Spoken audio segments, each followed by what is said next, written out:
الحمد لله. أشهد أن لا إله إلا الله وحده لا شريك له، وأشهد أن محمدا عبده ورسوله. أما بعد. Bon, désolé pour le petit retard. عندك يا أبا عبد الله. C'est quoi les règles qu'on a prises la dernière fois? خلاصة. Je sais que dans la lumière qui te permet de faire, dans la base, faire, et pour faire des-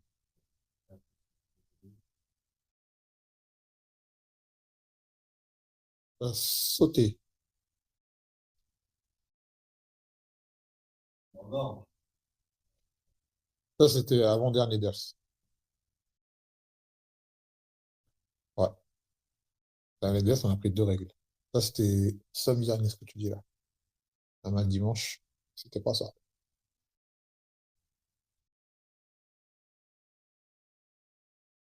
Il vient au secours du frère.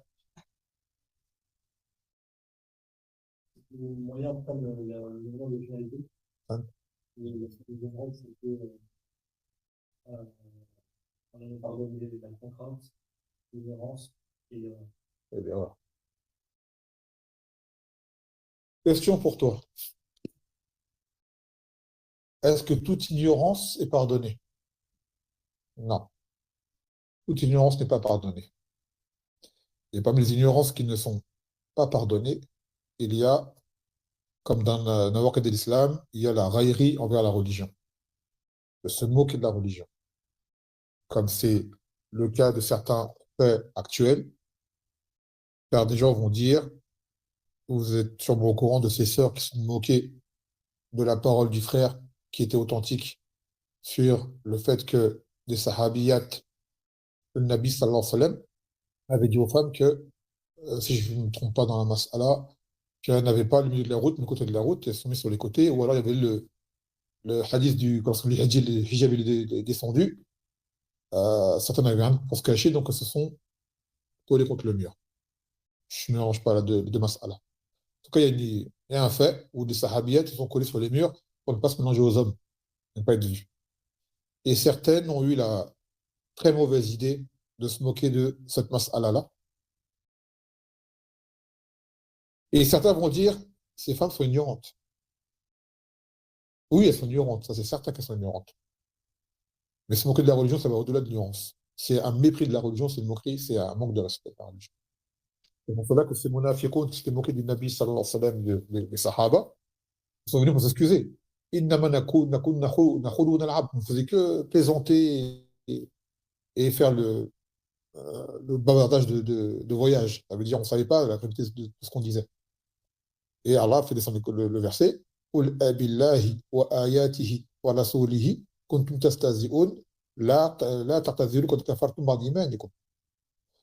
Il a dit Allah Azza wa Jal, est-ce d'Allah et de ses versets et de son messager dont vous moquiez, ne vous excusez pas, vous êtes certes mécru après avoir eu la foi. Donc des gens, des fois, ils font des choses, ils sont ignorants, mais leur ignorance n'est pas une excuse. Il y a des choses, il n'y a pas d'excuse. D'accord. Donc on dit aux gens de faire très attention à ce qu'ils disent, même si demain, une chose de la religion te parvient et te paraît extravagante ou quoi, et que tu ne sais pas au minimum, tu te renseignes. Comme je disais au frère. Tu as le temps d'aller, de dire, j'ai vu quelqu'un, même si tu n'aimes pas la personne, elle a dit une parole qui te perturbe en religion, renseigne. Mais là, ces personnes-là, c'est-à-dire, elles ont pris la mas'ala, elles en ont rigolé, et elles ont pris le temps d'aller en faire une vidéo avec une mise en scène pour en rigoler. Ça, c'est un acte de mépris envers la religion. C'est pas un acte d'ignorance. Parce que même des fois, tu vas entendre des paroles ignorantes dans la religion, même fausses, on va pas en rigoler. À la rigueur, tu fais une réfutation. Quelqu'un va dire une parole complètement fausse en religion, tu veux le prouver, tu vas faire un sketch humoristique pour réfuter. Jamais de la vie. Ça, c'est des gens qui n'ont pas d'acte qui font ça. Au minimum, qui que soit, il a dit une parole en religion qui est fausse, tu réfutes. Et tu amènes une preuve qui montre que ce que la personne elle a dit, c'est faux. Si il était vrai que ce frère avait abusé dans ce qu'il a dit, et ben tu ramènes par exemple la parole d'un savant, si jamais tu n'as pas de preuves, tu ramènes un hadith qui prouve que c'est faux, un verset, mais tu n'as rien, tu vas faire une vidéo en sketch pour faire gagner de l'argent. Et on dit même quelqu'un pour de vrai dit une parole fausse. Pour de vrai, tu veux réfuter. Tu n'as pas fait un sketch. Tu n'as pas fait de mise en scène. Là, c'est complètement ridicule de faire cela. Au-delà même que tu as tort et que tu vas dire du coufre, cette façon de faire, ça, c'est la façon des cerveaux, stoufera, d'agir de la sorte. Alors que dire quand tu vas dire du coufre et tu te moques de leur religion? C'est encore plus dramatique. Al-Muhim, on est dans une époque, les frères, Allah, comme je disais, vous savez, les gens ne sont pas vraiment pires qu'avant. C'est que les pires des gens ont plus de moyens de pouvoir s'exprimer. C'est tout. Avec ces réseaux sociaux, c'est comme tu sais, les réseaux sociaux, c'est comme la démocratie, comme les élections. Ça donne les voix à des gens qui devraient se taire. Tu vois. Ça permet de faire connaître la voix des gens, de s'exprimer à des gens qui devraient se taire. Demain, il y a des élections qui viennent pour voter pour que je ne sais qui, et tu permets de voter à tout le monde. Il y a des gens, ils ont déjà voté, c'est pas permis. Et il y a des gens, leurs paroles, on n'a même pas à les écouter. Un ivrogne, il a voté pour ceux qui ne pourra pas mettre d'alcool. Homosexuel, il a voté pour ceux qui pourront le permettre de faire ce qu'il a à faire. Les gens ne regardent pas la maslaha du pays, ils regardent tous celui qui dit une chose qui me permet de faire mon mal, en gros. Ou même mon bien, mais voilà. Eh ben, les réseaux sociaux, c'est pareil. Ça permet aux gens qui devraient se taire de pouvoir parler, malheureusement. Donc tout le monde est libre de parler maintenant. Tout comme tout le monde est libre de voter, tout le monde est libre de parler. Il fait un compte sur tel réseau social, il met sa photo de profil, si c'est vraiment lui, il met un pseudonyme, et allez, il balance toutes ses balivernes à longueur de journée. Et les gens l'écoutent. Ils lui donnent de l'importance. Et le partagent. Et ils le font des likes. Et ainsi de suite. Et il devient quelqu'un de très haut. Comme je te disais là, il y en a un là, c'est une star sur les réseaux, un jeune américain, qui il n'y a pas longtemps, il était chez nous, sur les îles, il était en Guadeloupe. J'en parlais avec ma soeur, je me dis, ce type-là, c'est qui en fait pour que les gens ils soient adulés devant lui comme ça? Un petit jeune qui a la vingtaine, et les gens sont en train de courir derrière lui. Il fait le tour du monde et tout le monde est content. Il vous apporte des médicaments, il vous apporte à manger, il vous apporte un savoir, et là, non. C'est un clown qui fait rire les gens sur les réseaux sociaux, qui se filme en jouant aux jeux vidéo, c'est une star. Vous voyez le résultat? Il y a toujours des gens qui jouent aux jeux vidéo. Moi, aujourd'hui, tu deviens une star en jouant aux jeux vidéo. C'est incroyable. On a des nouvelles stars aujourd'hui. On a des nouvelles stars. Au-delà même des acteurs, des chanteurs, des sportifs, maintenant, on a ces streamers, des influenceurs qui font des actes complètement stupides et qui deviennent des stars. Et les gens sont en extase à les voir. Et en réalité, ça, c'est parmi les conséquences de ces réseaux sociaux. Ils donnent la parole, ils font connaître des gens qui, à la base, l'anonymat serait bien meilleur pour eux. Parce que le Merkeyama, il y aura beaucoup de comptes à rendre, malheureusement. Beaucoup de comptes à rendre. Tant chez les hommes que chez les femmes. Mais parmi les pires, ceux qui parlent au nom de la religion. Pareil. Donc là, on va prendre nos nouvelles masail, Inch'Allah ta'ala. On va prendre de l'autre livre en attendant, parce qu'il y a plus de toxines.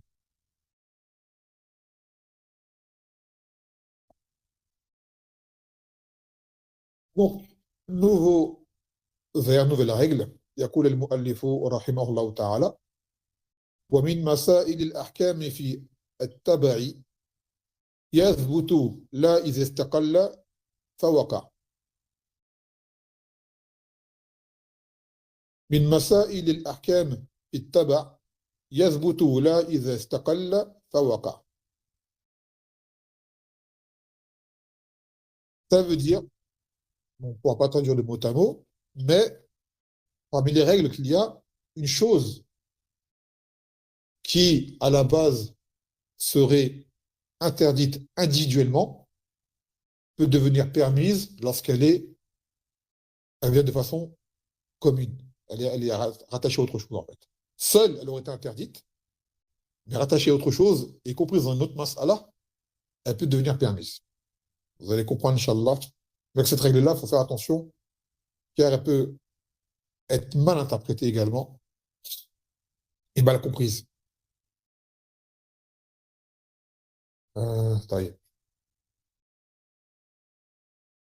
Donc il dit dans le Sharh أنه يثبت تبعا ما لا يثبت استقلالا فإن من أحكام الأشياء يختلف حكمها في حال الانفراد وفي حال التبع لغيرها فلا حكم إذا انفردت ولا حكم إذا تبعت غيرها. Donc il y a des choses parmi les règles dont le jugement peut varier en fonction de la situation de cette chose-là, lorsqu'elle est seule ou lorsqu'elle est relative à autre chose. Il y a des choses seules individuellement, elles deviennent haram. Mais incluses dans autre chose, elles peuvent devenir permises. Il faut que ce soit vraiment inclus dans une chose permise, concrètement. يقول فمن ذلك في البيع لا يجوز بيع المجهول استقلالا ويجوز إذا كان تابعا لغيره والجهالة يسيرة كأساسات الحيطان وما اختفي تبعا لما ظهر. Donc par exemple dans la vente, dans les règles de vente, il ne t'est pas permis de vendre une chose qui est ignorée, non visible, non palpable, non estimable, elle est ignorée. Cette chose-là, tu ne peux pas la vendre. Un exemple, je vais prendre un paquet, je suis dans ce paquet-là, là, ce qu'il y a dedans, là, je te le vends 50 euros. Tu dis, il y a quoi dedans? Il te dit pas ce qu'il y a, c'est vague. Il y a des chaussures, il y a des livres, il y a des stylos. Tu ne sais pas c'est quoi, précisément. Quel genre de chaussures? Quel genre de stylo? Tu ne sais pas ce qu'il y a dedans. C'est pas précis, c'est pas clair. Cette vente-là ne sera pas permise. Et là, il dit, Mathalan, tu vas acheter une maison. Et dans cette maison, il y a des parties qui ne sont pas visibles. D'accord? Et bien, ces parties non visibles, en étant vendues avec la maison, leur vente est incluse dans la vente de la maison, donc tu peux les vendre. Et si, par exemple, tu avais dit dans la maison, alors quelqu'un te dit, je te vends les fondations de ma maison, seulement. Il y a des fondations dans la maison, je te les vends. Le reste, ça reste à moi. Si tu veux, on casse, mais les fondations restent, je te les vends. Je dis, mais je veux les voir, les fondations, comment elles sont faites. Je veux voir comment elles sont faites. Est-ce qu'elles sont fiables? Est-ce qu'elles sont toujours. Est-ce qu'il ne faut pas les refaire? Est-ce qu'elles ne sont pas usées? Donc, si tu ne peux pas les voir, les fondations, toutes seules, tu ne peux pas les acheter. Elles ne sont pas visibles. Tu ne peux pas les estimer. Mais quelqu'un te dit, je vends la maison. D'accord? Il y a des fondations avec. Tu ne peux pas les voir. Mais elles sont dans le prix de la maison. Donc, à ce moment-là, elles sont vendables. D'accord? Elles sont vendables. Un exemple, dans la délégation d'adoration. Est-ce qu'on peut déléguer quelqu'un pour faire une salade pour nous? Non. La salade, personne ne va faire la salade pour toi. On va faire un siyam pour toi. On peut faire un hajj pour toi. On peut faire une umrah pour toi. On peut égorger pour toi. Faire une sadaqa pour toi. D'accord? Même si, mais la salade,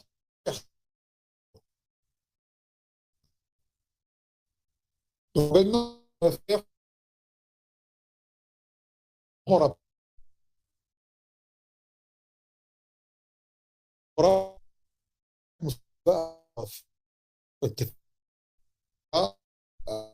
tu fais dans l'Ibrahim.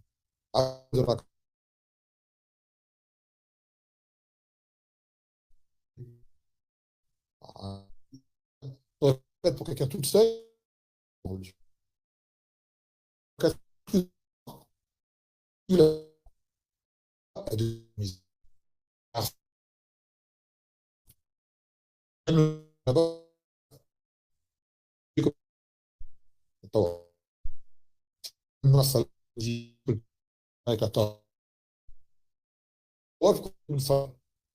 quand tu fais le tawaf pour quelqu'un, tu fais une salade pour lui. Alors qu'à la base, tu ne fais pas la salade pour quelqu'un. Et ben là-dedans, ça rentre. C'est pris en compte. D'accord?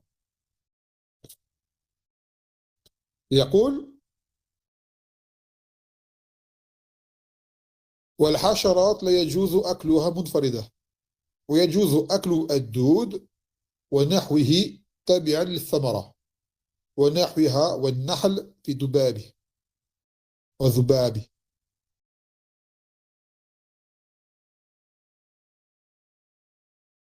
Les insectes, il n'est pas permis de manger des insectes. Bon, après, il faut voir c'est quoi, quels insectes, hein. C'est pas dans l'absolu. C'est pas dans l'absolu, mais les insectes. Et il dit, cependant, demain tu manges une pomme, et le fameux cliché, dans la pomme, il y a un verre. D'accord? Et tu l'as mangé. À ce moment-là, après l'exemple, je ne sais pas s'il est vraiment concret parce que quelqu'un qui a mangé un verre, il ne va pas le manger volontairement. C'est qu'il ne l'a pas vu. Mais s'il croit qu'une pomme, il y a un verre, je pense qu'il va cracher tout de suite. Voilà. Donc, l'exemple là, je suis pas. Je vois pas qu'on peut vraiment. Je veux dire, je n'imagine pas quelqu'un qui prend une pomme, il mord, il voit il y a un verre, il dit ouais, mais c'est que la pomme, c'est bon, je peux le manger. Je pense pas qu'il va la manger. Voilà. Soit halal ou haram, je pense pas qu'il va s'amuser à manger un verre volontairement comme ça, vivant, dans une pomme. C'est pour ça que j'ai du mal avec cet exemple-là. Un autre exemple, très bien également, il dit والطلاق لا يثبت بشهادة النساء فإذا شهدت المرأة أنها رضعت أو أرضعت المرأة وزوجها المرأة وزوجها عفوا انفسخ النكاح تبعا لقبول قولها في الرضاع. Les femmes, leur jugement n'est pas, plutôt leur témoignage à foi n'est pas accepté. Ce n'est pas dans tout.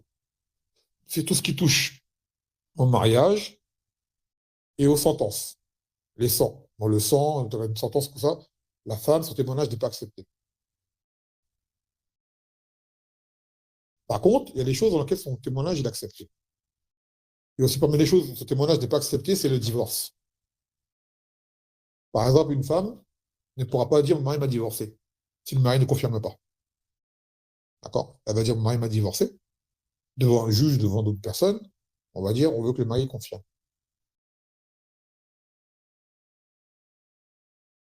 Euh, Ou alors quelqu'un divorce sa femme et il est également conseillé d'avoir des témoins pour le divorce. Ne va pas faire témoigner de ton divorce à une femme. Tu prends un frère, deux frères, pas une femme. Comme pour le mariage, tu prends des hommes. Après, pour le mariage, je ne suis pas sûr. Al-Muhim, l'auteur, il dit que pour le talaq, le témoignage d'une femme n'est pas pris en compte pour qu'un talaq soit effectif. Et il dit par contre, une femme qui aurait allaité un homme et une femme alors que c'était petit. Elle allaitait un homme, donc son fils de là, et elle était une autre femme, donc sa fille de là. Les deux, ils n'ont rien à voir, hein. Elle était nourrice d'enfants.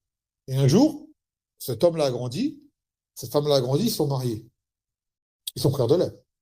Donc entre eux, il n'y a pas de mariage. Et elle vient, elle dit, mais ces deux-là, moi, je les ai allaités.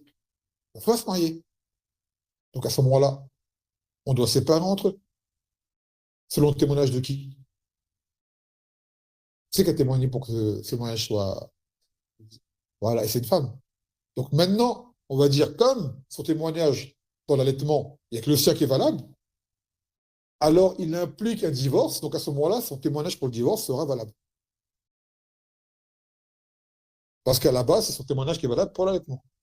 Mais si elle était venue toute seule pour dire, eux deux, ça, on dit non, toi, c'est pas pris en compte. Mais maintenant, elle est dans une situation où il n'y a que sa parole, elle, qui a du poids. Pour l'allaitement, c'est elle qui a été celle qui connaît. Donc là, à ce moment-là, on va dire, ah, si elle a été les deux, alors on les sépare. Obligatoirement, tout de suite. Passera. Le mariage, il a annulé.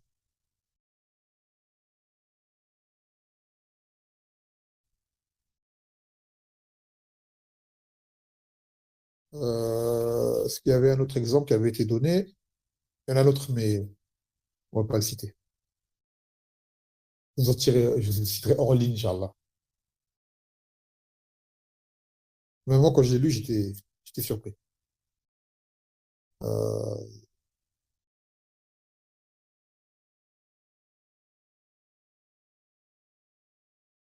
il y a un exemple, quelqu'un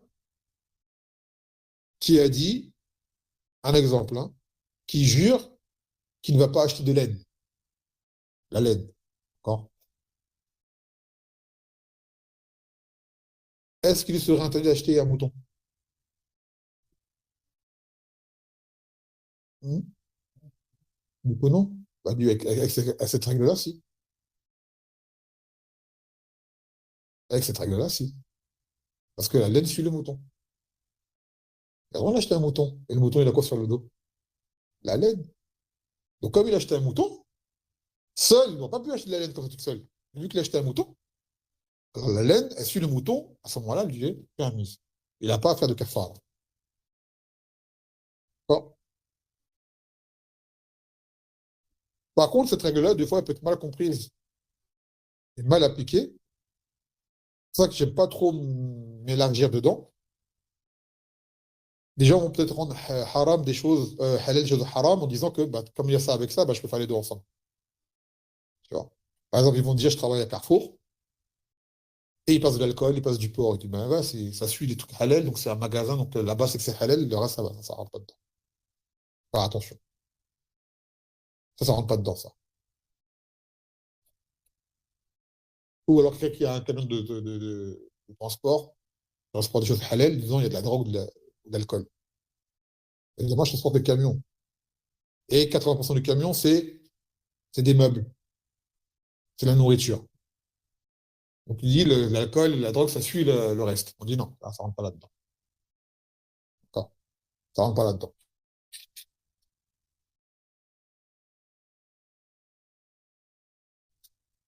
Oui. Ensuite,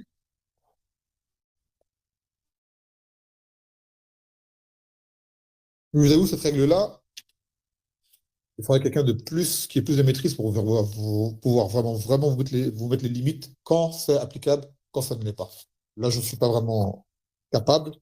À chaque fois, depuis des années, cette règle-là, je sais qu'elle peut être très ambiguë et je n'aime pas m'insurger comme ça, de peur de dire une chose qui soit incorrecte. Mais vous avez compris, Inch'Allah, l'essentiel.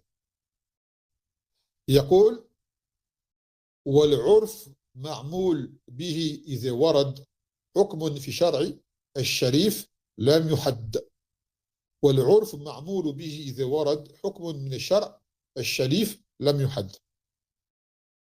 Il dit alors que le urf, c'est-à-dire la coutume, les habitudes, les mœurs,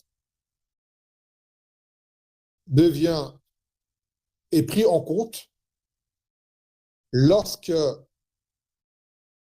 dans une question, on n'a pas de réponse ou de texte de la législation pour agir, pour mettre des limites. Quand on a une situation, on n'a pas de dalil, dire c'est halal, c'est haram, rien n'a été décrété. Donc, on dit à ce moment-là, c'est quoi qu'on prend en compte? C'est les habitudes des gens à ce moment-là, sur quoi les gens ils sont. Ça, c'est une très importante. يقول وهذا معنى قول الفقهاء العادة محكمة أي معمول بها. C'est-à-dire que les coutumes, ce sont elles qui deviennent le point de retour. On se base sur les coutumes des gens. فإذا نص الشارع على حكم وعلق به شيئا فإن النص على حده وتفسيره إلا رجع إلى العرف الجاري. Tu as une situation où tu as des règles religieuses claires, versets, hadiths, fatawa ou quoi. Tu te bases là-dessus. Et tu as d'autres situations où tu n'as rien qui te le dit. Alors à ce moment-là, tu prends en compte ce que les gens les font. وذلك كالمعروف في قول الله تعالى وعاشرهن بالمعروف أي الذي جرى عليه عرف الناس. Par exemple, dans le Coran, il dit, en parlant des hommes par rapport à leurs épouses, et vivez avec elles selon le marouf, c'est-à-dire ce qui est convenable. Donc maintenant, qu'est-ce qui est convenable? Est-ce que le mode de vie d'une femme, par exemple, en France, sera le mode de vie d'une femme au Yémen? Non. Est-ce que le mode de vie d'une femme en Arabie Saoudite sera le mode de vie d'une femme en Algérie? Non. Est-ce que tu vas vivre selon les... tu es une personne qui est pauvre, vas-tu prendre le mode de vie d'un riche? Non. Tu es quelqu'un de riche, vas-tu prendre en compte le mode de vie des pauvres? Non. Donc, tu prends le urf qui est établi par rapport à ta situation. Donc, par exemple, au Yémen, en fonction des régions et des tribus, le mahr d'une femme, la dot, quand tu te maries avec elle, est-ce qu'on a un texte qui dit la dot d'une femme, c'est tant, tant, tant, tant, tant? On n'a pas. On sait que le Nabi sallallahu alayhi wa sallam, il a eu différents muhur. Il a payé différentes dots pour ses épouses. Et la plus haute, je crois que c'était. Ah, j'ai oublié. C'est pas beaucoup. J'ai oublié. Il a payé lui-même. Sinon, il y avait pour Habiba, c'est le Habashi qui l'a payé. Et c'est une grosse dot. Lui, c'était un roi. Et il a offert, il a été le wali pour cette femme-là. Et c'est lui qui a payé le mahr. Et il avait les moyens. Donc, on ne va pas prendre ça en compte. Mais le Nabi sallallahu alayhi wa sallam, le mahr qu'il a payé pour ses femmes, même à Aïcha, n'a jamais été élevé. Donc, les ulama disent la sunna, c'est de payer comme lui. Sauf que, en réalité, le mahr, il n'est pas décrété par une chose. Bien sûr, moins le mahr est élevé, et mieux il est. Mais maintenant, c'était le cas de Abdurrahman ibn Auf qui s'était marié avec une femme, et il lui a dit, le Nabi sallallahu alayhi wa sallam, c'est quoi le mahr que tu as donné? Il a dit, Nawa min dhahab, un noyau de date, ça veut dire en or, l'équivalent d'un noyau de date. Je ne sais pas ça fait combien en poids, mais c'était cher. Et il a dit, le Nabi sallallahu alayhi wa sallam, Wallim walo bishah, fais une walima, ne serait-ce qu'avec une brebis. C'est-à-dire, tu fais une walima pour inviter les gens, et fais-le avec une brebis. Cela ne veut pas dire que toute walima se fait avec une brebis. Mais lui, il avait les moyens. Donc, il a dit, fais une walima, ne serait-ce qu'avec une brebis. C'est-à-dire, tu fais une brebis, tu l'égorges et tu nourris les gens. Car le Nabi sallallahu alayhi wa sallam, lui, n'a pas fait ça. Il a fait des walima avec du leben et des dattes. Il n'a pas fait avec une brebis, parce qu'il n'avait pas les moyens. Donc, il faut comprendre seulement. Les gens disent, ouais, le prophète, il a donné l'ordre de faire une walima avec une brebis. Il a dit non, il a dit ça à Abdurrahman, parce qu'Abdurrahman avait les moyens de le faire. Sans quoi, c'était un ordre, le Nabi sallallahu était le premier à le faire. Il ne l'a pas fait. Car lui n'avait pas les moyens de le faire quand il s'est marié. Donc, ça, c'est parmi les preuves que tu fais les choses en fonction de tes moyens et de la coutume des gens. Donc, par exemple, tu as des lieux, euh, les gens de leur contrée, ils savent. Par exemple, une femme bikr et une femme sayyeb n'ont pas les mêmes mahar. Une bikr, c'est une qui n'a jamais été mariée. Et une sayyeb, elle a déjà été mariée. C'est sûr que aux yeux des gens, la bikr, elle sera plus convoitée. C'est la base. D'accord? Il ne faut pas que les autres soient vexés. C'est comme ça. Elles-mêmes, avant qu'elles soient mariées, elles ont été bikr. Donc elles ont été contentes de trouver ça. Tu vois? Donc, c'est comme ça. C'est normal. Et tu as des lieux, les gens savent. Chez nous, quand tu maries avec une bikr, le mahar est de temps. C'est connu. C'est-à-dire, des fois, ils ne demandent même pas. Les gens de la contrée, par exemple, il y en a un, il veut se marier avec la fille de Foulen, son voisin. Il va voir le père, il veut se marier avec elle. Il dit d'accord. Il ne dit pas c'est combien le mahar. Parce qu'il sait, chez eux, c'est temps. C'est connu. Ses sœurs sont mariées comme ça. Sa mère s'est mariée comme ça. Ses cousines, c'est comme ça. Par exemple, je ne sais pas, moi, c'est l'équivalent de, je ne sais pas moi, 2 000 € français, par exemple. Il n'a pas à dire c'est combien le mahar. Il sait qu'il faut qu'il sorte 2 000 €. Il le sait. Et qu'également, ils offrent la chambre à coucher. Ils ont leurs coutumes. Elles sont connues chez eux. D'accord? C'est connu chez eux. Donc lui, il sait. D'accord? Chez eux, quand ils arrivent, par exemple, le jour du mariage, et qu'on dit le mar, il dit on s'est pas mis d'accord sur le mar. Comment ça, on s'est mis d'accord sur le mar? Chez nous, c'est connu, c'est combien le mar? Ça fait des décennies, nos grands-parents, arrière-grands-parents, ta mère, ton père sont mariés comme ça, comment tu dis tu connais pas? C'est connu. On ne te l'a pas dit parce que c'est connu chez nous. Dis ouais, non, on s'est pas mis d'accord et tout. Mais on va pas se mettre d'accord. À la base, c'est ça le urf chez nous. Maintenant, il aurait fallu sortir du urf, il aurait dû nous le dire. Je voudrais un autre marque. Mais comme tu n'as rien dit, eh ben, on est resté sur la base. D'accord? C'est comme, je ne sais pas, moi, tu prends le taxi quelque part, tu prends le taxi au Maroc, tu prends le taxi en France, c'est pas pareil. Donc, tu arrives dans le taxi, je sais pas, marocain, il vient en France, il prend le taxi lui dit, ouais, c'est tant d'euros, il dit quoi? Il s'énerve, tu veux m'escroquer? Il dit, non, c'est ça le prix ici. Il dit, chez moi, c'est pas comme ça. Ouais, mais chez toi, c'est le Maroc. Là, c'est la France. Il dit, il y a le compteur, là. Je te mens pas. Pour aller de l'aéroport à tel endroit, c'est 30 €. Lui, il compte, chez nous, c'est 3 €. Oui, mais t'es pas au Maroc, ici, t'es en France. c'est 30 €. Tu vois. Les taxis marocains, ils ne paient pas ce que nous on paye comme taxe, comme charge. C'est pas le même pays, c'est autre chose. Chez nous, le Rolf, on paye tant. Tu vois. Donc, dis pas, il t'escroque le taxi. C'est ça le prix. Même des fois, il n'y a pas de compteur. Les gens, ils savent, pour aller de tel endroit, c'est tant. D'accord. Ils savent, c'est comme ça. Donc, il ne va pas dire, ouais, tu m'escroques. Il dit, tu peux demander à tout taxi là, qui est là, c'est combien de dollars là, je t'ai rien rajouté. Demande-leur, c'est le prix qu'on prend. Même des fois, il y a le compteur qui marche, hein, mais il ne prend plus le compteur en compte. Alors, il dit, le Rolf, on marche comme ça. Donc, le Rolf, il va varier d'un lieu à un autre, d'un temps à un autre, d'une situation à une autre. Donc, toi, tu dois prendre en compte le Rolf dans une situation où tu n'as pas un texte qui décrète quelque chose. Donc, par exemple, là, le verset, Wa'ashiruna bil ma'ruf, tu vis avec ta femme dans le convenable. C'est-à-dire, tu lui donnes le minimum convenable dans tes moyens, bien sûr, que toute femme a dans son secteur et qui est à son niveau de vie social. Par exemple, les femmes, c'est un village, elles sont de niveau modeste, elles savent comment elles vivent, elles ont droit, par exemple, à une chambre, elles ont droit à une cuisine équipée de telle façon, elles ont ça, ça, ça, ça, ça. Toi, tu as les moyens. Donne-lui ça. Tu n'as pas les moyens, donne ce que tu peux qui se rapproche de ça. Maintenant, tu te dis non, moi, je ne veux pas ça, moi. Moi, je veux, elle te montre les chambres des femmes qui sont riches.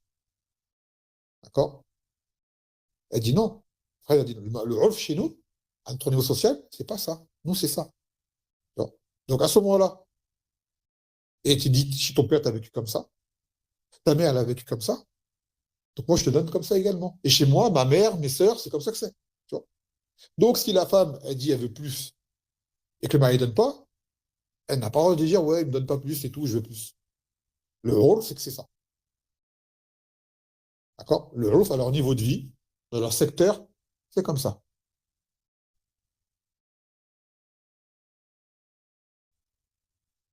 Et là, on part dans les situations où on n'a pas de texte qui décrète, hein, ou qui recommande ou autre. On n'a rien. D'accord. On n'a rien. Comme dans le libès, les vêtements. Par exemple, ce qu'on appelle le libès et shuhra. Les vêtements, les shuhra, c'est les vêtements qui te fait remarquer. Tu as des vêtements, dans certains lieux, tu ne vas pas les mettre. Ils sont légiférés, ils sont permis. Mais là où tu veux aller, les gens ne connaissent pas, tu vas les choquer. Ne le mets pas. C'est ce qu'il a sunna décrété. Par exemple, où que tu ailles, un camis blanc, on va rien te dire. À part un qui a un problème. Et demain, par exemple, je ne sais pas, moi, tu vas aller à Riyad, par exemple, en Arabie Saoudite. Tu ne vas pas en camis marocain algérien là-bas. Là-bas, c'est camis blanc avec la chimère. C'est leur vêtement, c'est comme ça que t'es. Si jamais tu viens différemment, à part tes passages, tu vois, mais tu vis là-bas, les frères, moi j'ai pas été, jamais été à Riyad, hein, mais ils m'ont dit, t'habilles pas différemment, sinon tu vas passer pour un. Tu vois, tu te mets comme eux. Tu te mets comme eux. C'est vrai que tu vois, les Saoudiens sont tout le temps tous habillés pareil. T'as déjà vu? Eh ben, c'est comme ici, tu viens à l'Assemblée, ils sont tous en costard cravate. Eh ben, eux, ils ont leur rôle, c'est ça, c'est le camis avec la chimar. C'est comme ça chez eux. Tu vois. Puis au Yémen, ça va être la rimama attachée, avec la djembia dans le nord, le gros couteau, là, c'est leur coutume, c'est comme ça chez eux. Et parfois, voilà quoi, on s'est compris. Ils ont tout le packaging qui va avec. Bon, ils ne le feront pas en dehors du Yémen, hein. Mais c'est leur coutume. Chez eux, c'est comme ça. Tu vas aller en Indonésie, ils auront plutôt le Isa, avec la longue chemise qui arrive au niveau des genoux, un peu comme le haut pakistanais là. Ils mettent ça avec un Isa en dessous, d'accord. C'est le style indonésien. Maintenant, l'Indonésien, il ne va pas venir habiller comme ça dans un lieu où les gens, si les gens, c'est un lieu qui est ouvert, ils s'en fichent. Par exemple, Mecca, tu viens comme tu veux. C'est un lieu où il n'y a pas d'étrangers, on ne dit rien. Mais tu as un lieu où les gens sont tous d'une même façon, mets-toi comme eux. Prends leur rôle, habille-toi comme eux. Sans quoi, tu viens dans la règle du vêtement de Shohra à ce moment-là. D'accord. Tu es dans un lieu, par exemple, habillé comme un Pakistanais, Mathalan, je ne sais pas moi, dans un pays d'Afrique noire, ils sont tous en boubou, quoi. Ah non, on va dire, mais pas ça ici. Personne ne s'habille comme ça ici. Non. On ne dit pas, tu t'habilles forcément comme eux, mais soit tu t'habilles comme eux, soit un vêtement qui passe partout, en tant que musulman. Un vêtement, tout le monde connaît, on sait, c'est pas bizarre. Tu es avec un camis blanc, personne ne va dire c'est bizarre. Ça, c'est un truc qui est marrant. Camis blanc, tout le monde connaît, par exemple. D'accord. Mais tu ne viens pas habillé, alors encore pire, comme les autres, là, comment ils s'appellent, là? Ouais, ouais, les Rubik's Cube, là. Où que tu sois, ça, c'est, t'habilles jamais comme ça. C'est un carnaval, tu vois, mais sinon, t'habilles jamais comme ça. Ni au Maroc, ni en France, ni nulle part. C'est ridicule. Tu vois. Et en plus, c'était kallouf. Parce qu'ils vont croire que c'est du zuhd. Genre, c'est des vêtements rafistolés, alors c'est des vêtements fabriqués. Ça veut dire, leur base, c'est des vêtements que les Sahaba avaient, ou les gens avaient avant, comme ils étaient pauvres. Ils les recousaient pour boucher les trous, ça faisait plein de choses comme ça, d'après eux. Mais eux, c'était fait de base comme ça. Ils disent non, les gens ne le faisaient pas exprès avant. Il y avait un trou, ils mettaient un truc pour boucher le trou. C'est pas, ils prenaient pas de vêtements pour le faire volontairement. Vous êtes ridicule. En plus, toutes les couleurs. Tu vois. Donc, ça, c'est absurde. Ils ont compté, et parmi leurs égarements, ça, c'est parmi ce qu'il y a de léger en réalité, hein. Mais ce qui apparaît en premier. Pareil, l'autre jour, on parlait de, des vêtements de la femme. Dans un pays, par exemple, où les femmes s'habillent tout en noir, il n'y a pas habillé d'une couleur différente. Là, tu prends le vêtement des chouhara. Elles sont toutes en noir. Toi, tu viens habiller, je sais pas, une couleur en vert. C'est une couleur qui est permise de base, mais là, à cet endroit-là, là, ne le fais pas.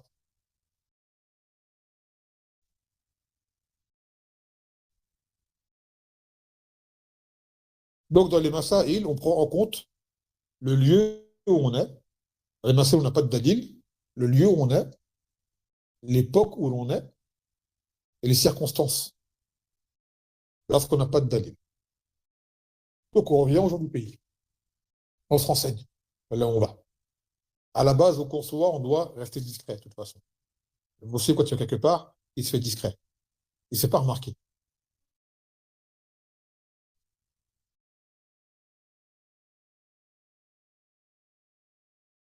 طيب يقول وكذلك بر الوالدين وصلة الأرحام فكل من يعد برا وصلة فهو داخل في ذلك وكذلك اللفظ القصد والحرز وألفاظ العقود كل يرجع فيه لعرف الناس. Dit par exemple comme la bonté envers les parents, l'entretien des liens de parenté. Tout cela rentre dans ces règles-là. Comment on entretient les liens de parenté avec la famille? Ça dépend des coutumes des gens là où tu es. Ça dépend de leurs coutumes. On a, c'est, il faut dire, par exemple, nous, chez nous, tous les dimanches, par exemple, la famille, on se réunit. Tu viens. Bien sûr, on parle d'une réunion, il n'y a pas de choses qui empêchent d'y aller, il n'y a pas de haram, voilà, quoi. Il dit, c'est le jour où on est tous disponibles, on veut se voir, d'accord? Il n'y aura pas de famille, tu viens. Ton père dit, tu viens. Tu fais quoi à ce moment-là? Et si jamais tu viens pas, eux, ils prennent ça comme une offense, d'accord? Tu viens. Tu n'as pas une excuse, tu viens. Si jamais tu viens pas, pour eux, dit, c'est comme, c'est pas un délire, mais c'est un manque de respect. Et ça les, tu vois? Et tu en as d'autres qui vont te dire, moi, tu viens quand tu veux, je sais que tu es occupé, il n'y a pas de problème, d'accord? Voilà. Mais donne signe de vie de temps en temps. Selon eux, ça va être correct. Donc ça dépend de coutume ou de personne à d'autres. Ainsi de suite. Et également dans les termes d'accord, lors par exemple d'un négoce. Hein, ben, les gens ils ont des termes des fois pour dire que le négoce il est accompli. Ça avait coutume des gens. Par exemple, je t'ai acheté ta voiture, par exemple, et dans ton secteur, l'accord, c'est une poignée de main. Si on se serre la main, c'est bon. Même si on ne s'est rien dit, hein, c'est que la vente, elle est faite. D'accord? Et après, je pars, et tu me dis, hey, l'argent de la voiture. Je dis, mais on n'a rien dit. On s'est serré la main. Chez nous, ça veut dire que l'accord, il est fait. Tu dois prendre en compte cela. Chez eux, la poignée de main, ça veut dire, c'est pas, je dis au revoir. Ça veut dire, c'est bon, toi et moi, on est d'accord, la voiture, elle est à moi. Une fois qu'elle est à toi, tu payes, tu payes. Tu es obligé de payer là. L'accord, il est fait. Une fois que l'accord, il est fait, tu es obligé de- d'aller jusqu'au bout. Donc, tu reviens dans ce moment-là au terme que les gens ils emploient. D'accord? ومن هذا إذا أمرا وأمر حمالا ونحوه بحمل شيء من غير إجارة فله أجرة عادته. كذلك dans les salaires. Par exemple, quelqu'un, il emploie une personne dans un travail qui est connu, donc on sait que de l'heure, c'est temps. Tout le monde fait comme ça. Tout le monde fait comme ça. Hein, il travaille je sais pas, dans un restaurant, et c'est connu que c'est le SMIC, par exemple. Donc de l'heure, ça revient, je ne sais plus combien, 9 et quelques euros, je sais quoi. Mais ils ne sont pas mis d'accord sur un salaire. Mais il sait que c'est le travail qu'il fait, il est connu, plein de gens le font. Voilà. Et à la fin du mois, il va prendre son salaire. Et là, tu donnes une somme, bah, c'est quand je toi, parce que je n'avais pas fait ça. Une somme, je sais pas moi, moins que le SMIC. Là, tu dis, c'est pas ça, là, j'ai fait tant d'heures et tout, c'est tant, tant, tant, tant. Elle dit, ah non, moi, mes employés, je les paye tant, tant, tant, tant. Désolé, dans tous les restaurants, les gens qui font ce travail-là, ils sont payés tant, tant, tant, tant, tu m'as rien dit. Tu m'as pas dit, moi, c'est moins. Ça se trouve, je t'aurais refusé. Moi, je me suis basé sur la base que, dans les restaurants, c'est connu que le plongiste ou le pizzaïolo ou ce que tu veux, le caissier, il est payé tant. Et les restaurants, il faut comme ça. Partout, c'est comme ça que c'est. Tu vois. Donc, toi, si tu fais une paie différente, tu dois le dire. Et si je suis d'accord, on s'y tient. Si je ne suis pas d'accord, on s'arrête. Mais si tu dis rien, toi et moi, on n'a rien dit, on se base sur quoi? Sur le rôle. Ce qui est connu. C'est ça qui va décider entre toi et moi. Donc, à ce moment-là, qui est-ce qui aura raison? L'employé. L'employé a l'orateur. Si l'employeur il sort de la base, il doit le préciser. Alors, moi, je paye plus. Si tu viens chez moi, je te paye tant. Ah, moi, je viens. L'autre va dire, moi, je paye moins, attention. Il doit le dire. Si tu viens travailler chez moi, tu n'attends pas à temps par mois. Mais s'il dit rien, c'est qu'il se base sur la base.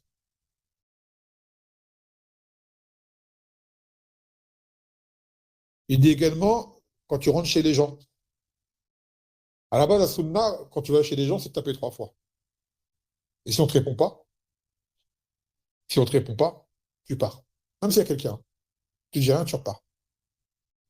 Et tu as des lieux, en fonction de leurs coutumes, ça va être différent peut-être. Ça va être, je sais pas moi, ils ont la porte, elle est ouverte, tu rentres directement. Là, les gens, chez eux, c'est comme ça. Tu vois. Après, je pense qu'ils sont mis en sorte que il y a peut-être une pièce où il y a leurs épouses, les femmes, personne ne rentre. Mais genre, il y a une pièce principale, tout le monde peut rentrer. Ça ne donne pas accès à avoir à l'intimité de la maison. Tu vois, il y a un grand salon, c'est ouvert, tu rentres.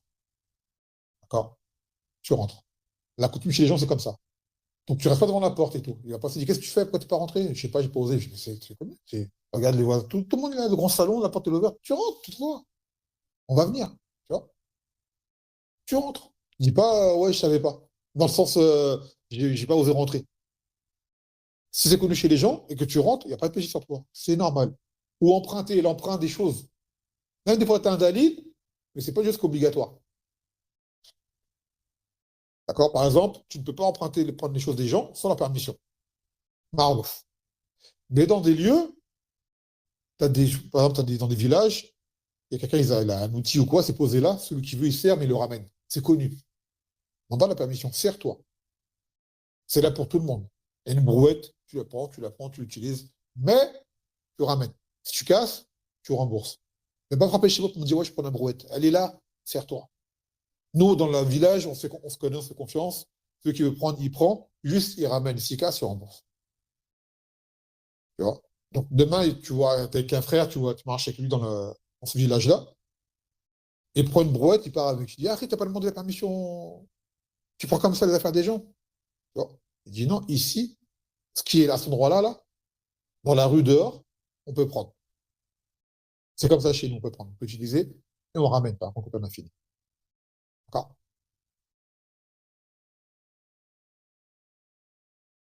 Par contre, tu as le contraire. Tu as le contraire, et la base, c'est que tu demandes la permission. Tu as des choses, tu touches rien. Touche pas.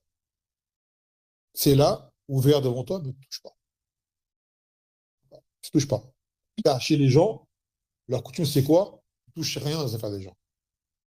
Rien du tout. Même il a laissé devant sa porte, tu ne touches pas. Si jamais tu touches, on peut dire que t'es un voleur. Bon. Donc, il faut prendre en compte les hadas des gens. Et kazalik, les coutumes entre les voisins, dans le voisinage. Comment ça se passe? Par exemple, tu as des coutumes, quand ton voisin il te donne. Bon, des fois, c'est des coutumes, elles te mettent mal à l'aise, hein. Ton voisin, il crévoque, il te donne, je sais pas moi, un plat avec de la nourriture dedans, tu vois. Ça fait plaisir. Tu as des coutumes, tu ne rends pas le plat vide. Quand le plat, tu le rends chez le voisin, tu ramènes pas le plat vide. Tu vois. Parce que c'est un vide, t'as ramené un gros plat de couscous, par exemple, tu manges, le soir tu frappes, tiens, c'est votre plat, tu le rends plat vide. T'en as, c'est une insulte pour eux. Tu vois. À la base, dans le dîner, il n'y a pas. Des fois, on t'a ramené un plat, t'es content et t'as rien à donner. T'es gêné, t'as rien du tout. T'es des jours de shidda, t'as rien du tout. J'ai un gros plat comme ça et tout. Je vais mettre quoi dedans? Une orange au milieu? T'as honte, t'es gêné, tu vois. Mais je sais pas quoi te dire. À ce moment-là, qu'est-ce que tu fais? C'est des fois, les coutumes, elles sont embarrassantes.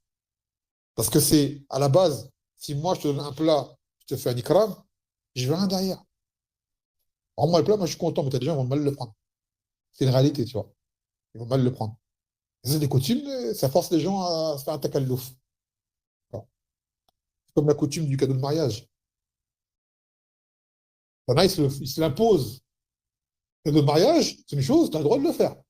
Je ne connais pas des dans la sunna qui disent que quand ils se marient, tu te fais un cadeau. Je ne connais pas. Maintenant, c'est devenu coutume. Quand ils se marient, chaque invité, il ramène un cadeau. Comme ça, machallah, il ramène 100 invités, sa maison, elle est faite. Il a tout dans la maison. La cafetière, le robot, la cocotte, le fer à passer. Il dit, ah, c'est bon. Tu vois, tout le monde va ramener un cadeau. Mais dans la sunna, je ne connais pas de dalil que tu. Faut pas quelqu'un qui vient au mariage, il n'a rien. Tu l'as invité à ton mariage, ta walima. Donc lui, répondre à la walima, c'est obligatoire. Il vient. Il n'a pas de cadeau. Il n'a pas le dévisager. Je regarde mal où il a rien amené celui-là et tout. À la base, voilà quoi. Faut pas imposer aux gens ce qu'ils peuvent pas faire en fait. Il y a des coutumes, elles sont embarrassantes. C'est une réalité. Tu vois. Et même toi, tu le fais pourquoi? Tu le fais même pas pour Allah, tu le fais parce que bah, tu le fais par rapport aux gens, quoi, en fait. Tu agis pour les gens, malheureusement. Tu vois. Et ça, c'est pas bon. Comme قال ابن مسعود نهينا عن التكلف. Et le takalluf, la surcharge, nous a été interdite. وكما قال تعالى ويكلف الله نفسا إلا ما آتاها, que Allah n'a imposé à une âme que ce qu'elle lui a apporté. Des fois, tu peux pas. Tu vois, tu peux pas. Donc, vous avez compris cette règle-là que ce qu'il faut retenir, c'est que en absence de texte, ou même des fois en présence d'un texte, mais qui n'est pas forcément une obligation, la coutume, et c'est une coutume bien sûr qui est permise, hein, parce que les coutumes, elles sont muharrama, des chambres de kuffar, ou des choses qui contiennent, je sais pas, moi par exemple, je sais pas, moi, le jour du Eid, tout le monde se fait la bise, hommes et femmes. Non, tu vas pas le faire ça. C'est à la main, hommes et femmes. Non, tu vas pas le faire ça. On va dire, c'est comme ça chez nous. Oui, mais ça, c'est muharram. On parle d'une coutume qui a une base permise, évidemment. Qui c'est qui m'a interrogé sur la bague la dernière fois? C'est toi. Tu vois, là, l'annulaire pour le mariage, ça, c'est une coutume qui vient des koufars. Et cette bague-là, c'est comme un signe pour dire je suis marié. Ça, non. Tu vois. Ça, non. Maintenant, tu veux faire offrir une bague à ta martouba, tu as fait une khidba avec une sœur, d'accord? Vous allez vous marier, tu as le droit de lui faire des cadeaux. Tu n'es pas encore marié avec elle, mais tu te fais des cadeaux. Entre autres, une bague. Tu as le droit. Mais attention que ce soit pas la bague, comment ils appellent ça? Une alliance. Voilà, je crois que c'est une alliance. Maintenant, je sais pas, tu lui offres des boucles d'oreilles, une bague, des bijoux, et la bague dedans. Tant mieux, tu vois, pour lui faire plaisir. Mais l'alliance en soi, par rapport au mariage, pour dire qu'on est marié ou quoi, ça non. Ça vient des koufars. Donc les coutumes des koufars, qui leur sont propres, on ne doit pas leur ressembler, on ne les prend pas. Comme le bouquet de la mariée, là, ou la longue traînée, avec les filles de noces qui traînent là, après elles jettent le bouquet derrière. Mais ça, c'est du shirk. Parce que celle qui rend le bouquet, c'est la qui va se marier. On sait rien du tout. Et tu vois, dans les trucs, elles se tapent pour avoir le bouquet, tu vois. Tellement elles veulent se marier. Et ben ça, c'est des coutumes, elles ne sont pas chez nous. Non, il n'y a pas ça chez nous. Mais on a des coutumes propres aux musulmans en fonction des pays, faire du mariage. Non. elles sont permises.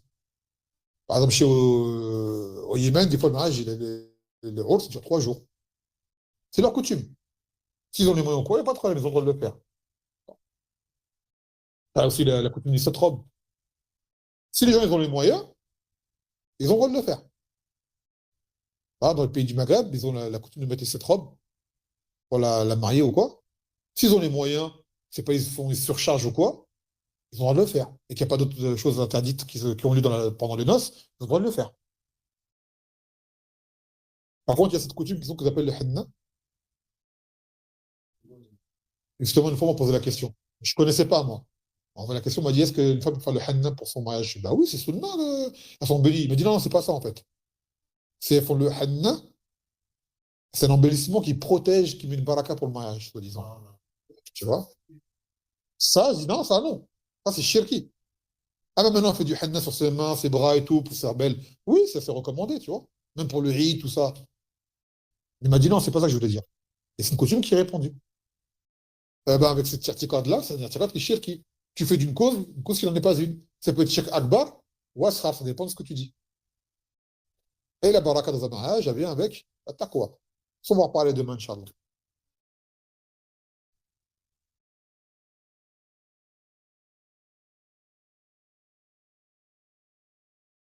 On va acheter encore une règle, on va finir avec celle-ci. Vous avez compris celle-ci? Pas faux?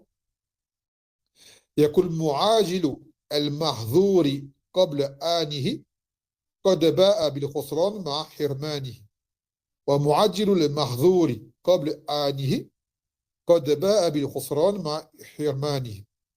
La règle, c'est qu'une personne qui se précipite à commettre une chose qui est interdite avant son temps, alors sera privée, en fait. Une personne qui se précipite à faire une chose qui lui est interdite avant le temps le sera accordé, elle finira par en être privée. Vous allez comprendre, Inch'Allah. Que ce soit dans l'au-delà ou dans la dunya. Et هذا معنى قولهم من استعجل شيئا قبل أوانه عوقب بحرمانه. Ça, c'est la règle de celui qui précipite une chose avant qu'elle soit légitime, alors il en sera privé, cette chose-là.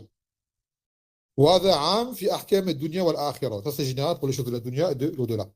يدخل فيها مسائل كثيرة. منها إذا قتل موارثه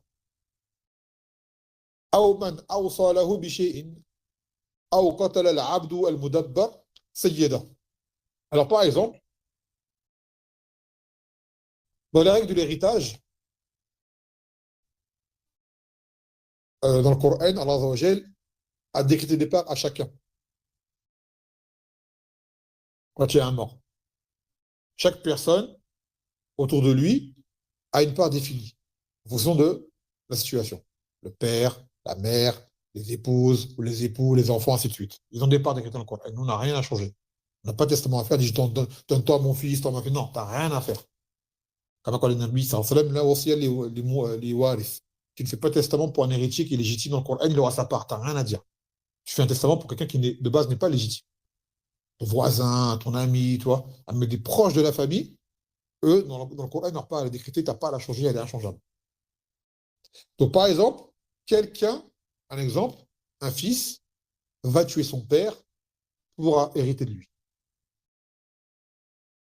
Alors que le fils, lui, quand il est présent, il hérite et il efface les autres.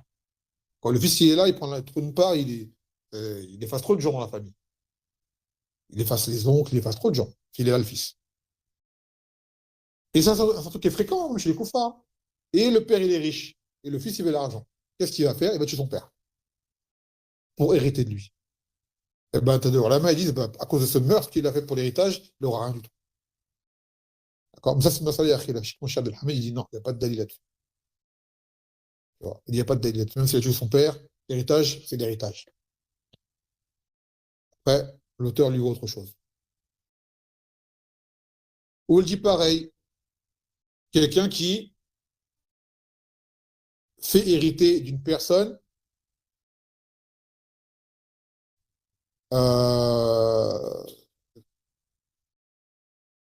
ou plutôt Afwan. Le masala, c'est l'esclave mudabbar dit son maître. C'est quoi l'esclave mudabbar? L'esclave mudabbar, c'est celui qui a un maître. Son maître lui dit, quand je meurs, tu es libre. C'est ça le mudabbar. T'as le mukatab, celui qui rachète son affranchissement. C'est-à-dire, il travaille avec l'argent, il donne à son maître pour dire, je me rachète, et quand j'arrive à telle somme, je suis libre. Tu as différentes formes d'esclaves. Là, tu as le mudabbar. Mudabbar, c'est celui où le maître, il dit, le jour où je suis mort, tu es libre. D'accord? Il fait quoi, lui, à ce moment-là? Il va tuer son maître. Il fait un meurtre camouflé, un accident, mais il se fait dévoiler. C'est un meurtre. Eh ben, il y en a qui disent, tu ne seras pas libéré. Car c'est toi qui as tué ton maître. Donc, tu seras privé de cette liberté. Tu restes esclave. De son fils, ou je ne sais pas de qui, tu restes esclave. D'accord.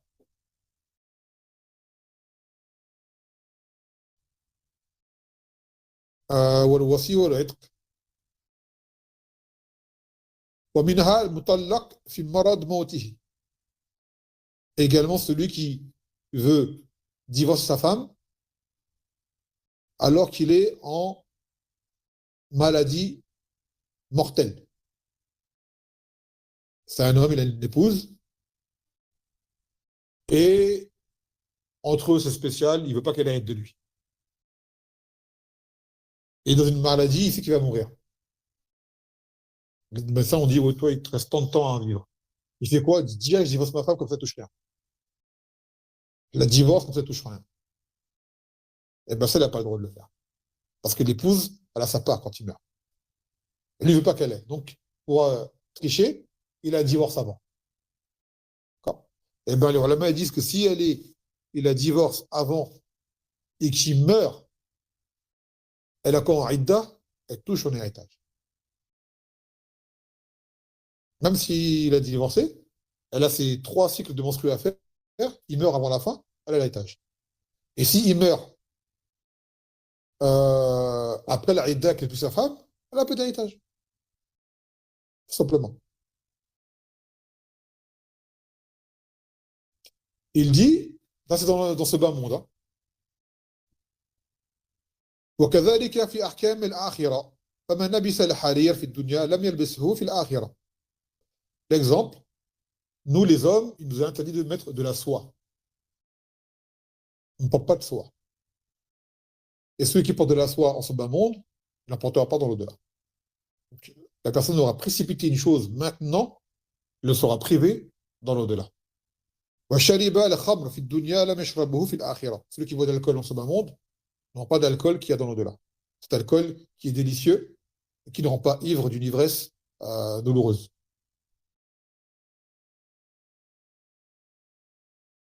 كما أن المتعجل للمحظور يعاقب بحرمان فمن ترك شيئا لله تهواه نفسه عوضه الله خيرا منه في الدنيا والآخرة.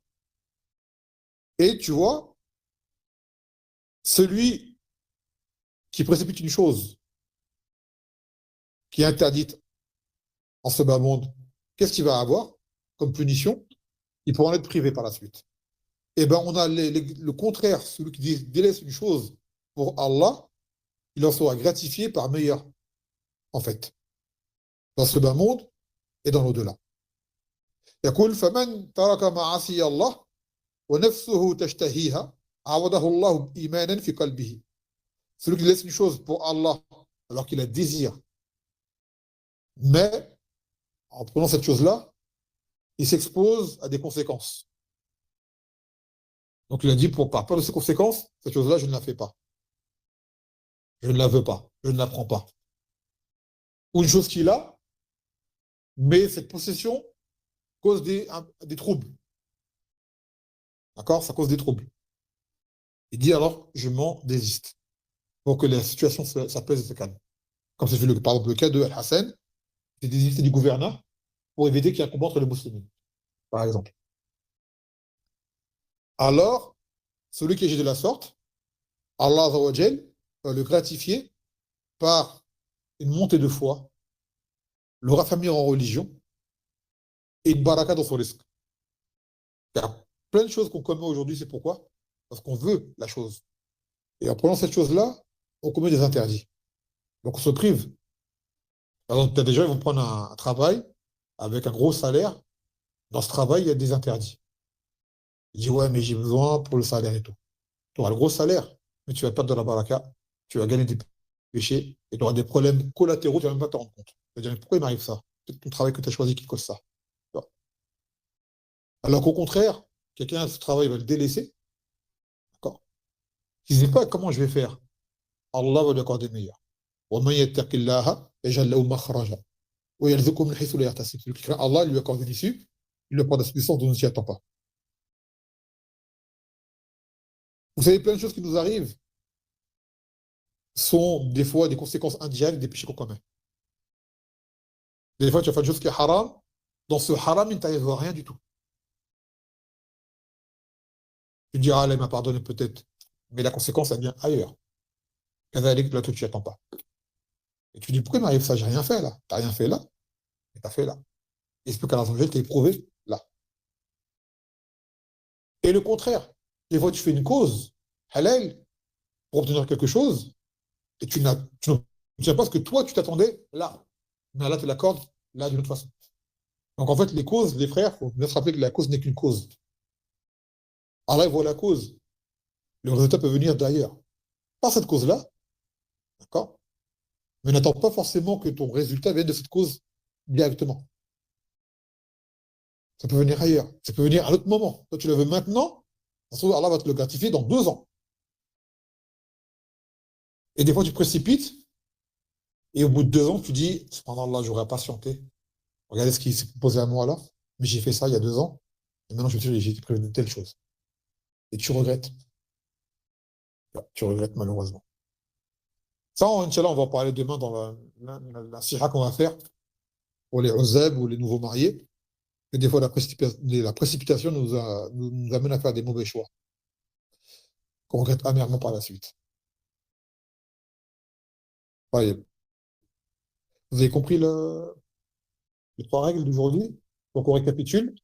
La première, c'était ce qui est interdit individuellement peut devenir permis communément.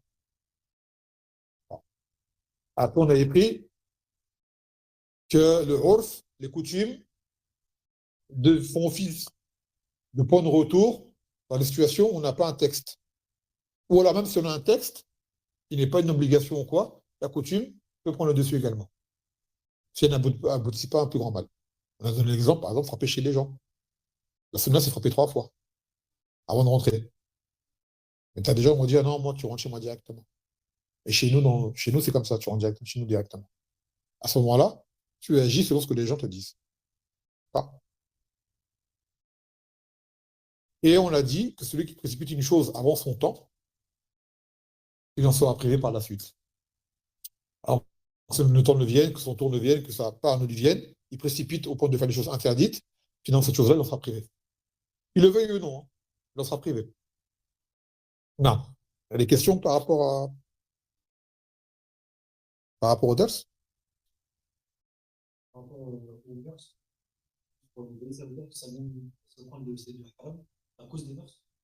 C'est-à-dire, Par exemple, on va faire une chose de base, on va faire des permis et on va pas dessus, on va la faire à cause des mœurs qu'on peut pas empêcher. comme le vêtement de Shouhara, par exemple, oui. Que ça, il y a un texte pour en général sur des choses, par exemple, sur dans le contre les mœurs. Ça dépend des conséquences. Ça dépend des conséquences. Pas forcément haram, mais tu vas faire un problème, tu vas faire une fitna, tu vas faire une dispute, un conflit. Et après, en fonction de ce conflit, ce qu'il y aura derrière, tu peux prendre des péchés, par exemple. Donc ça dépend, en fait. On fait que barakallah. À fond? Hein? Vraiment, le témoignage de femmes. Dans quel cas précis on est, Les dettes, par exemple. Tout ce qui est lié à l'argent, c'est pris en compte. L'allaitement, c'est pris en compte. Les choses liées aux femmes entre elles. Les menstrues, des choses comme ça. Tu vois, des choses que seules les femmes peuvent connaître. Là où c'est interdit, c'est ce qui touche à l'intégrité de la personne, les sentences, la vie. Tu vois. Par exemple, demain, 4 femmes, elles auront vu un acte de fornication, quoi. Leur témoignage, je l'ai pas pris en compte. Elles sont 4. Elles ont vu l'acte. Clairement, c'est pas pris en compte. Une femme témoigne d'un meurtre Il y a quelqu'un tue quelqu'un d'autre, c'est le témoin, ce témoignage n'est pas pris en compte. D'accord? Parce que ça va impliquer du sang, des vies derrière. Et la femme, par rapport à ça, elle n'est pas fiable.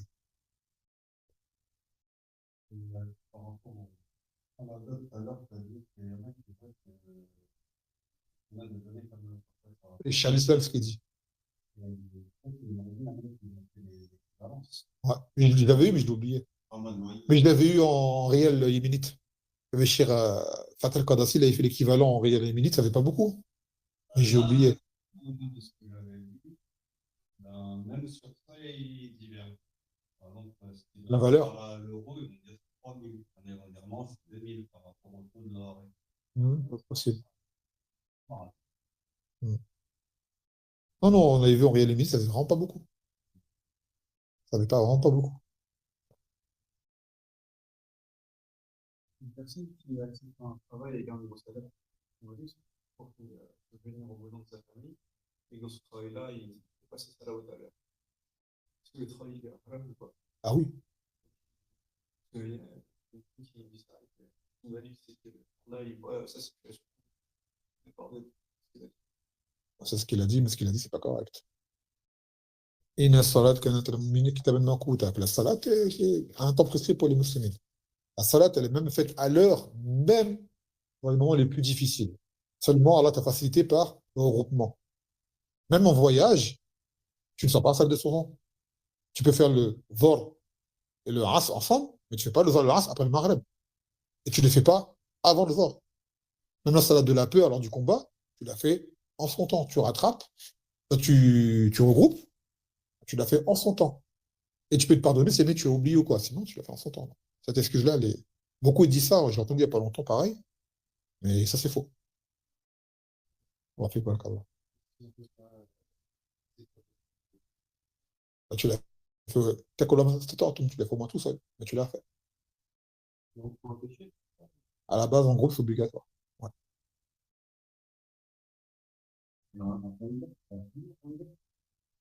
C'est pas des problèmes, s'il te plaît. Non, c'est d'accord, c'est d'accord. Non, par curiosité. Hein? C'est une petite info, là. On en parle à notre fois, Inch'Allah. C'est bon? Moi, ceux qui sont derrière c'est les gens après, ils vont pas se. Ouais, voilà, ça, c'est la khouf. Ouais, si, Ça va de la peur. Ouais. C'est bon? Ah, طيب. أنا أكتفي بهذا القدر فسبحانك وبحمدك لا إله إلا أنت أستغفرك وأتوب إليك السلام عليكم ورحمة الله وبركاته. Et ouais, demain, rendez-vous pour la nasiha par rapport à nos jeunes frères. Ils sont très fougueux. Inch'Allah.